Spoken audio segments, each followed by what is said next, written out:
विद्यार्थी मित्रांनो नमस्कार. अच्युत गोडबोले लिखित मनात म्हणजेच मानसशास्त्राची उत्कंठावर्धक रम्य सफार पुस्तकाचं प्रकाशन केलेलं आहे मनोविकास प्रकाशन पुणे. पृष्ठ क्रमांक 173 ते 178 आणि मानसशास्त्रज्ञ आहेत इव्हॉन पॅव्लॉव. वाचनस्वर विजय पाटोळे. फक्त घटनांची नोंद ठेवू नका तर त्यातल्या कारणांच्या मुळाशी जा.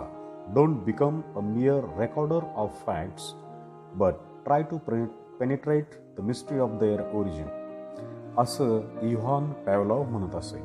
कोण होता हा इव्हॉन पॅव्लॉव? इव्हॉन पॅव्लॉव 1449 रोजी त्याचा जन्म झाला आणि 1936 रोजी त्याचा मृत्यू झाला. हा एक भन्नाट शास्त्रज्ञ होता. खरं तर तो एक शरीरशास्त्राचा म्हणजे फिजिओलॉजिस्ट संशोधक होता. त्यानं आपल्या आयुष्याचा निम्मा भाग पचनसंस्थेविषयी संशोधन करण्यात घालवला. हे संशोधन करत असताना त्याला कुत्र्यांच्या लाळ गळण्याच्या प्रक्रियेत खूपच कुतूहल आणि रस वाटायला लागले. यातूनच कंडिशन रिफ्लेक्सेस या कल्पनेचा जन्म झाला. पण कंडिशनिंग ही त्याला केवळ शारीरिक गोष्टच वाटायची. या कंडिशनिंगचा मानसशास्त्राशी काही संबंध नाही असे त्याला वाटे. याच कंडिशनिंगच्या नियमांचा एकूणच शिक्षणाच्या मानसशास्त्रावर कालांतराने खूप प्रभाव पडणार असला तरी त्या काळी पॅव्लॉवचं मानसशास्त्राविषयीचं खूपच वाईट मत होतं. तो मानसशास्त्रापासून स्वतःला 2 हात दूरच ठेवे. आपण मानसशास्त्रज्ञ नसून फक्त मेंदूतल्या रिफ्लेक्सेसचा अभ्यास करणारा एक फिजिओलॉजिस्ट आहोत असं मरेपर्यंत सगळ्यांना पॅव्लॉव अगदी ठासून सांगे. कुशाग्र बुद्धिमत्ता असलेल्या इव्हॉन पॅव्लॉवचा जन्म 14 सप्टेंबर 1849 रोजी रशियातल्या रॅझन या गावी झाला. गाव लहान असल्यामुळे अपुऱ्या सोयी आणि याशिवाय गरिबी, अज्ञान आणि कुपोषण ही सगळी कारणं तिथल्या बालमृत्यूंना कारणीभूत होती. इव्हॉनची भावंडई याला बळी पडली होती. इव्हॉन मात्र यातून नशिबानं जेमतेम जिवंत राहिला. त्यांची आर्थिक परिस्थिती ही बेताचीच होती. इव्हॉनचे वडील धर्मोपदेशक होते. त्याची आई धर्मोपदेशकाचीच मुलगी होती. खरं म्हणजे रीतिरिवाजाप्रमाणे इव्हॉन धर्मगुरूच व्हायचा, पण तो वडिलांमुळे थोडक्यात बचावला. इव्हॉनला शिक्षणाच्या बाबतीत त्याच्या वडिलांनी खूपच स्वातंत्र्य दिलं होतं. पीटर्सबर्ग विद्यापीठात मूलद्रव्यांविषयी दस्तूरखुद्द मेंडेलिव्ह याच्याकडून पॅव्लॉव शिकला. तिथे त्यानं एक पुस्तक वाचलं. त्यात माणसाचं शरीर आणि मन यांच्यातल्या संबंधाविषयी लिहिले होतं. त्यात रस निर्माण झाल्यामुळे पॅव्लॉवनं वैद्यकीय शिक्षण घ्यायचं ठरवलं. 1875 मध्ये सेंट पीटर्सबर्ग विद्यापीठातून पॅव्लॉवनं आपलं शिक्षण पूर्ण केलं. 1879 मध्ये अकॅडमिक ऑफ मेडिकल सर्जरीमध्ये सुवर्णपदक देऊन त्याला गौरवण्यात आलं. 1879 सालीच पॅव्लॉवनं इंद्रिय विज्ञानावर संशोधन करण्यासाठी पीटर्सबर्गमध्ये एका दवाखान्यात एक प्रयोगशाळा काढली. ही प्रयोगशाळा अगदीच उबडधोबड आणि साधी होती. पॅव्लॉवकडे पैसे नसल्यामुळे तिथे धड साधनसामुग्रीही नव्हती आणि मदतनीसही नव्हते. स्वतःच्याच पगारातून बचत केलेला पैसा तो त्यात वापरे. 1881 साली पॅव्लॉवनं सेराफिमा म्हणजेच सारा या मुलीशी लग्न केलं. सारा ही शिक्षिका होती. त्यांचं लग्न ठरल्यापासून पॅव्लॉवनं तिला काहीच फारशी भेटवस्तू दिली नव्हती. एकतर ती विकत घेण्यासाठी पॅव्लॉवकडे पैसे नसायचे आणि दुसरं म्हणजे तो कायम त्याच्या संशोधनाच्या तंद्रीत असायचा. एकदाच त्यानं साराला काहीतरी गोष्ट म्हणून भेट म्हणून आणली. साराला कुठेतरी प्रवास करायचा होता आणि तिला प्रवासात उपयोगी अशी एक गोष्ट पॅव्लॉवला साराला द्यायची होती. तिनं ती घेतली आणि प्रवासानंतर पोहोचल्यावर भेटवस्तूचं ते खोकं उघडून बघितलं तर तिला धक्काच बसला. त्यात एकच बूट होता. तिनं त्याला याविषयी पत्र लिहिलं. तेव्हा तुझी आठवण म्हणून त्यातला एक बूट मी माझ्या डेस्कवरच काढून ठेवला होता, असं मजेदार उत्तर पॅव्लॉवनं दिलं होतं. ते ऐकून तिला आपण कुणाबरोबर आयुष्य काढणार आहोत याची पुरेपूर कल्पना आली. पण तरीही तिनं त्याला चांगली साथ दिली. काही दिवसात साराला गर्भधारणा झाली आणि तिचा गर्भपात झाला. आपल्या अतिवेगानं चालणाऱ्या नवऱ्यामागे सारखं पळायला लागल्यामुळे हे असं झालं, असं ती त्याचं मोठं गमतीशीर कारण सांगे. पण साराच पॅव्लोववर खूपच प्रेम होतं. आपल्या नवऱ्याला काय आवडतं, त्याला कशात रस आहे याची साराला पूर्ण जाणीव असे आणि यामुळेच तिनं त्याच्याकडून कधीही घरकामाच्या अपेक्षा केल्या नाहीत. असल्या व्यावहारिक प्रापंचिक बाबी त्याच्या अभ्यासात आणि संशोधनात अडसर बनू नयेत हा तिचा हेतू असे. खरं म्हणजे पॅव्लोव हा तसा विक्षिप्त आणि तहेवाक्याच होता. त्याच्या वागणुकीचा तिला अनेक वेळा त्रासही होई. पॅव्लोवचंही सारावर अत्यंत प्रेम होतं. या प्रेमापोटीच इतर कुणी आपल्या बायकोचं कौतुक केलं किंवा तिचा चटपटीतपणा आणि तिचं दिसणं याबद्दल कुणी तिची भरभरून तारीफ केली तर पॅव्लोवला अजिबात आवडत नसे. त्याला राग फारच लवकर येई, पण नशिबानं तो जास्त वेळ टिकतही नसे. या दोघांना व्लादिमीर, व्हिक्टर आणि वसेहोल्ड ही 3 मुलं आणि वेरा नावाची मुलगी झाली. मुलांपैकी एक जण प्रख्यात भौतिकशास्त्रज्ञ आणि लेनिनग्राडमध्ये भौतिकशास्त्राचा प्रोफेसर म्हणून नावाजला गेला. आपल्या शरीराच्या बाबतीत कित्येक गोष्टी आपल्याला नकळतच घडत असतात. डोळ्यांकडे कचरा येतोय हे बघून डोळे आपोआपच उघडझाप करतात किंवा आपल्या जवळ कुठलासा मोठा आवाज झाला तर आपण एकदम दचकतो आणि आपलं शरीर चटकन उडतं आणि हलतं. आपल्या श्वासनलिकेत काही अडकलं तर आपल्याला आपोआपच ठसका लागतो. या सगळ्या गोष्टींना प्रतिक्षिप्त क्रिया म्हणजेच रिफ्लेक्स ॲक्शन असं म्हणतात. या करण्यासाठी आपल्याला अगोदर विचार करावा लागत नाही. पॅव्लोवनं यात संशोधन करायचं ठरवलं. 1890 मध्ये पॅव्लोवला इन्स्टिट्यूट ऑफ एक्सपेरिमेंटल मेडिसिन मध्ये मानसशास्त्र विभाग म्हणजेच डिपार्टमेंट ऑफ सायकोलॉजी सुरू करण्यासाठी आमंत्रित केलं गेलं. पॅव्लोव आपल्या कामात खूपच दक्ष असे. त्याची शिस्तही कडक असायची. त्या काळात रशियात विषमतेमुळे असंतोष गदगदत होताच. त्यामुळे क्रांतीचे वारे वाहू लागले होते. रस्तोरस्ती, निदर्शनं, लाठीमार, गोळीबार असे युद्ध प्रसंग दिसत. एकदा तर या धुमश्चक्रीमुळे त्याचा एक कर्मचारी प्रयोगशाळेत उशिरा पोहोचला. त्यानं रस्त्यावर कशी प्रचंड मारामारी चालली होती, त्यात कसे अनेकांचे प्राण गेले वगैरे सगळं सांगण्याचा प्रयत्न केला. पण ही कारणं पुढे करून उगाचच संशोधनाचं काम टाळता येणार नाही असं पॅव्लोवनं त्या सहकार्याला खडसावलं होतं. पॅव्लोवनं त्याला कामावरून हाकलून दिलं होतं असंही काहींनी लिहून ठेवलंय. पॅव्लोवला पचनसंस्था आणि एकूणच शरीरशास्त्र यांच्यामध्ये खूपच रस होता. 1891 ते 1900 या 10 वर्षांमध्ये त्यानं इन्स्टिट्यूट ऑफ एक्सपेरिमेंटल मेडिसिन इथे पचनशास्त्र या विषयात भरीव आणि उल्लेखनीय संशोधन केलं. आपल्या शरीरातली पचनसंस्था आणि मज्जातंतू यातला संबंध पॅव्लोवच्या लक्षात यायला लागला होता. आपल्या शरीरातल्या सर्व प्रक्रिया मज्जासंस्थाच म्हणजेच नर्वस सिस्टीम नियंत्रित करतात असं पॅव्लोवला वाटे. आपण जेव्हा अन्न खातो तेव्हा तोंडातून जी लाळ सुटते आणि पोटात जे जठररस निर्माण होतात त्यामुळे अन्न पचायला मदत होते. पण ही लाळ आणि जठररस निर्माण व्हावेत यासाठी मेंदूतून मज्जातंतूद्वारे त्या अवयवांना सूचना मिळाव्या लागतात. अन्न खाण्याचा, ते पचण्याचा आणि त्यासाठी मेंदूतून मज्जातंतूद्वारे मिळणाऱ्या सूचनांचा पॅव्लोवला अभ्यास करायचा होता. पॅव्लोवनं या पचनसंस्थेवरच्या संशोधनात कुत्र्यांचा वापर केला.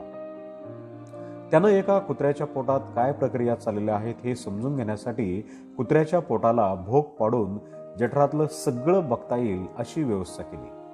पण हे करताना मेंदूपासून पोटाकडे जाणाऱ्या मज्जातंतूंना कुठेही धक्का लागणार नाही याची मात्र काळजी घेतली. सर्वप्रथम जेव्हा त्या कुत्र्यानं अन्न खाल्लं तेव्हा ते अन्ननलिकेच्या मार्फत कुत्र्याच्या पोटात गेलं आणि त्याच्या पोटात जठररस निर्माण झाले हे पॅव्लोवनं पाहिलं. पण आता पॅव्लोवनं आणखी एक गोष्ट केली. त्यानं त्या कुत्र्याच्या गळ्यावर शस्त्रक्रिया करून कुत्र्याच्या अन्ननलिका बांधून ठेवली आणि त्याच्या गळ्याशी एक भोक पाडून कुत्र्यानं तोंडावाटे खाल्लेलं अन्न पोटात न जाता त्या भोकावाटे शरीराबाहेर जाईल अशी व्यवस्था केली. आता पॅव्लोवनं कुत्र्यासमोर अन्न ठेवलं, त्याबरोबर कुत्र्यानं ते खाऊन टाकलं. पण ते पोटात न जाता त्या पाडलेल्या भोकातून शरीराच्या बाहेरच गेलं. यावेळी पॅवलॉवला एक आश्चर्यकारक गोष्ट लक्षात आली. जरी अन्न प्रत्यक्ष पोटात गेलं नसलं तरीही पोटात जठररसाचा मोठ्या प्रमाणावर स्त्राव सुरू झाला.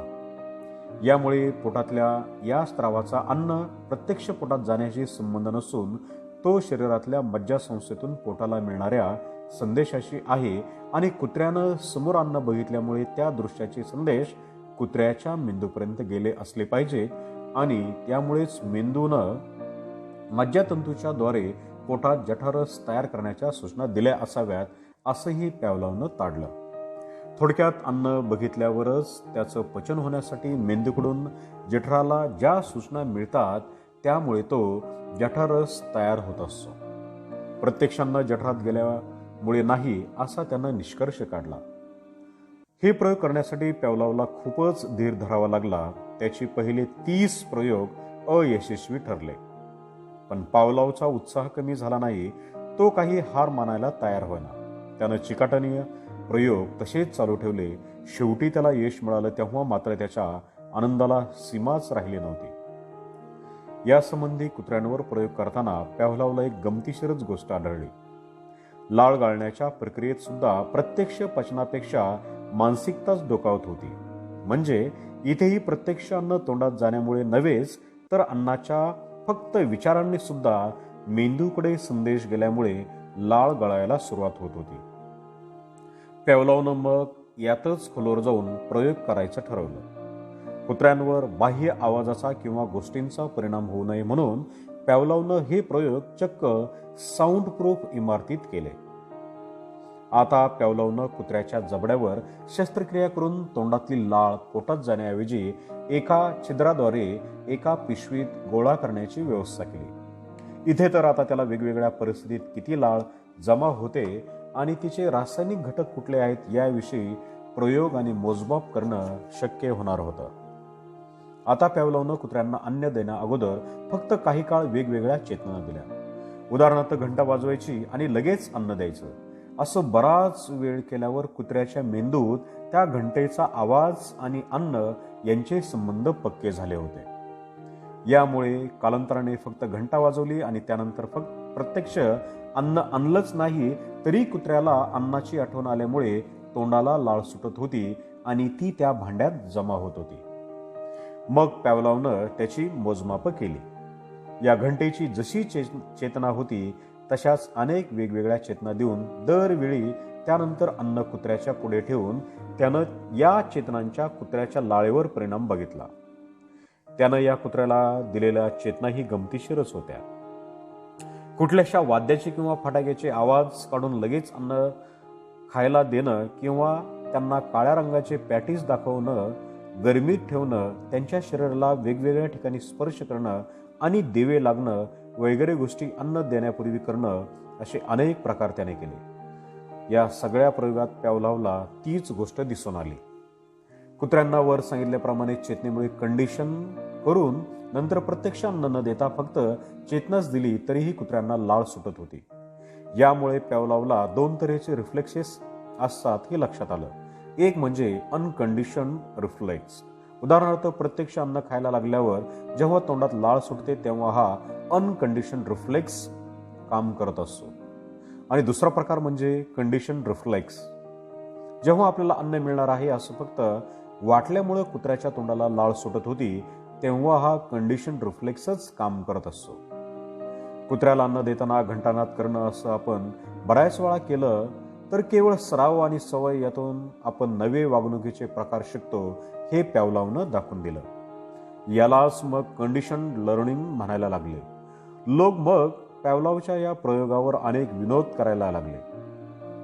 आपल्या मुलाला जेवणासाठी हाक मारायची असेल तर पॅवलॉवची बायको हाक न मारता फक्त हातात घंटा घेऊन वाजवेल असंही लोक चेष्टेने म्हणत. पचनसंस्थेचं कार्य या विषयातलं त्याचं संशोधन आणि त्याचे प्रयोग यांच्यामुळे पॅवलॉव जगप्रसिद्ध झाला. मेंदूशी निगडीत संशोधन आणि त्यातून कंडिशन लर्निंग या संदर्भातलं त्याचं संशोधन त्याच्या असामान्य बुद्धिमत्तेची साक्ष देणारं ठरलं. 1917 साली रशियात राज्यक्रांती होऊन लेनिनच्या नेतृत्वाखाली कम्युनिस्ट सरकार स्थापन झालं.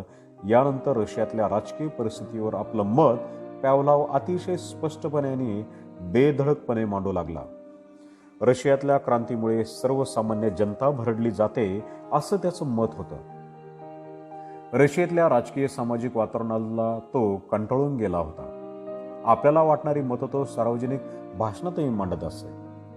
1922 साली त्यानं आपली बदली परदेशात व्हावी अशी लेनिनकडे मागणीही केली होती, पण पॅवलावच्या शैक्षणिक संशोधनाचं महत्त्व लेनिन ओळखून होता. पॅवलावचं मन वळवण्याच्या हेतूने लेनिननं त्याला रेशनचा कोटा वाढवण्याचं आमिष दाखवलं असंही म्हणतात. स्टॅलिनच्या राज्यकारभाराच्या पद्धतीवरही तो उघडपणे टीका करी निधड्या व्यक्तिमत्वाचा, निर्भीडपणे आपली मतं व्यक्त करणारा संशोधक म्हणून पॅवलाव ओळखला जाई. पॅवलावनं जरी त्यांच्यावर टीका केली असली तरी कम्युनिस्ट पक्ष आणि सोव्हिएट सरकार यांनी नेहमीच पॅवलाव आणि त्याच्या सहकाऱ्यांना त्यांच्या संशोधन कार्यात भरभरून सहकार्य केलं. सोव्हिएट युनियन तर त्या काळी शरीरविज्ञानशास्त्राच्या अभ्यासाचं एक प्रमुख केंद्र बनलं होतं. पॅवलावनं आपली सगळी शक्ती वैज्ञानिक सुधारणासाठी पणाला लावली. त्यानं जगभर शरीरविज्ञानशास्त्राच्या संस्था यशस्वीपणे उभारण्यात स्वतःला झोकून दिलं आणि अशा संस्था यशस्वीपणे उभ्या केल्या. यामध्ये अनेक बुद्धिवंतांचा समावेश होता. अफाट कल्पना आणि अमाप क्षमता असलेले त्याचे शिष्य जगभर पसरले. पॅवलावला खूप लवकर जागतिक स्तरावर मान्यता मिळाली. 1901 मध्ये तो रशियन अकॅडमी ऑफ सायन्सचा सदस्य म्हणून निवडला गेला. 1904 मध्ये त्यानं केलेल्या संशोधनाबद्दल पॅवलावला नोबेल पारितोषिक मिळालं आणि 1907 मध्ये रशियन अकॅडमी ऑफ सायन्सचा अकॅडेमिशियन म्हणून त्याची निवड झाली. 1912 मध्ये केम्ब्रिज विद्यापीठानं त्याला डॉक्टरेट पदवी दिली. त्यानंतरच्या वर्षात तर तो जगभरातल्या अनेक सायंटिफिक सोसायटीचा मानद सदस्य होता. 1915 मध्ये मेडिकल अकॅडमी ऑफ पॅरिसनं सगळ्यात बहुमोल अशा पारितोषिकासाठी त्याचं नाव सुचवलं. 24 जानेवारी 1921 मध्ये लेनिनची स्वाक्षरी असलेल्या एका विशेष प्रमाणपत्रात पॅवलाव यानं विज्ञानाच्या क्षेत्रात जागतिक स्तरावर अतुलनीय कार्य केल्याबद्दल गौरव उद्गार काढले. शेवटच्या दिवसातही पॅवलावमधला चिकित्सक संशोधक जागा होताच. शेवटच्या क्षणी निमोनियाने त्रस्त असतानाही त्याच्या शरीरात होणाऱ्या बदलांची बारीक सारीक नोंदही तो स्वतःच ठेवत असे. त्यावेळी जर कोणी त्याला फोन केला तर पॅवलाव आता मरणाच्या वाटेवर आहेत पण सध्या तो खूप कामात आहे असं बोलूनच तो फोन ठेवून देत असे. मृत्यूला सामोरं जाताना या असामान्य संशोधकानं वर्तनशास्त्र म्हणजेच बिहेवियरल सायन्स या नावाची एक अख्खी स्वतंत्र शाखाच निर्माण केली. पॅवलावचा मानवतावादी दृष्टिकोन आणि असामान्य धैर्य सोव्हिएट युनियनसह जगभरातल्या अनेक वैज्ञानिकांसाठी आदर्श ठरला. पॅवलावच्या अभ्यासू आणि संशोधक वृत्तीमुळे स्वतःच्या गरिबीचं शल्य त्याला कधीही वाटलं नाही. सामाजिक प्रतिष्ठा आणि प्रसिद्धी यांचा हव्यास यामागेही तो कधीच लागला नाही. मृत्यूच्या अखेरपर्यंत पॅवलाव मानसशास्त्रीय समस्यांवर अभ्यास करीत राहिला. लेनिनग्राड येथे 27 फेब्रुवारी 1936 रोजी पॅवलावचं निधन झालं.